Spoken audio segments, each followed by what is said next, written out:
ನಮಸ್ಕಾರ, ಇಂಡಿಯಾ ಫಸ್ಟ್ಗೆ ಸ್ವಾಗತ. ನಾನು ವಿಜಯ್ ವೀರಪ್ಪ. ಮೊದಲಿಗೆ ಹೆಡ್ಲೈನ್ಸ್. ಕರುನಾಡಲ್ಲಿ ತಣ್ಣಗಾಗಿದ್ದ ಹಿಜಾಬ್ ಬೆಂಕಿಗೆ ಸಿದ್ದರಾಮಯ್ಯ ಇದ್ದಿಲು ಸುರಿದಿದ್ದಾರೆ.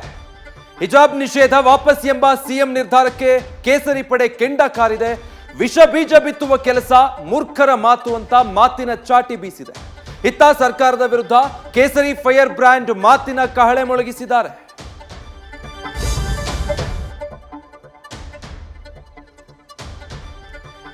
ಸಿಎಂ ವಿರುದ್ಧ ಗುಡುಗುತ್ತಿದ್ದ ಬಿಕೆ ಹರಿಪ್ರಸಾದ್ ಈಗ ಕಮಲದ ವಿರುದ್ಧ ಮಾತಿನ ಮಳೆ ಸುರಿಸಿದ್ದಾರೆ.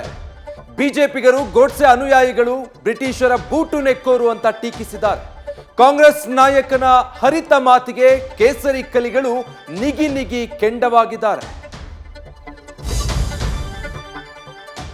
ಸ್ಮೋಕ್ ಬಾಂಬ್ ದಾಳಿಕೋರರಿಗೆ ಪಾಸ್ ಕೊಟ್ಟು ಪ್ರತಾಪ್ ಸಿಂಹ ಸಂಕಷ್ಟಕ್ಕೆ ಸಿಲುಕಿದ್ದಾರೆ. ಇದೀಗ ತಮ್ಮ ವಿರುದ್ಧದ ಪಾಸ್ ಪ್ರಹಸನದ ಬಗ್ಗೆ ಕೊನೆಗೂ ಮೌನ ಮುರಿದಿದ್ದಾರೆ. ನಾನು ದೇಶ ಪ್ರೇಮಿನ ದೇಶದ್ರೋಹಿನ ಅಂತ ಜನರೇ ತೀರ್ಮಾನಿಸಲಿ ಅಂತ ಕಾಂಗ್ರೆಸ್ಗೆ ಕೌಂಟರ್ ಕೊಟ್ಟಿದ್ದಾರೆ. ರಾಜ್ಯದಲ್ಲಿ ಕರೋನಾ ಹೆಮ್ಮಾರಿಯ ಕುಣಿತ ಹೆಚ್ಚಾಗ್ತಾ ಇದೆ. ನಿನ್ನೆವರೆಗೆ ಸಿಲಿಕಾನ್ ಸಿಟಿಯಲ್ಲಿ ಕೋವಿಡ್ ದ್ವಿಶತಕ ಬಾರಿಸಿದೆ.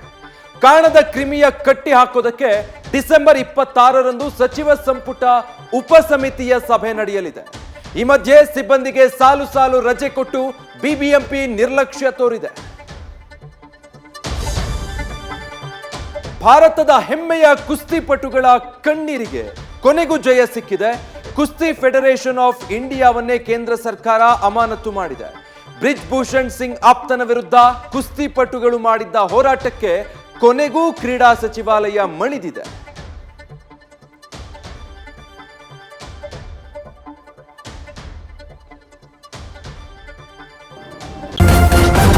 ನ್ಯೂಸ್ ಫಸ್ಟ್ ನಿರ್ಭೀತಿಯಿಂದ ನಿಮ್ಮ ಪರವಾಗಿ.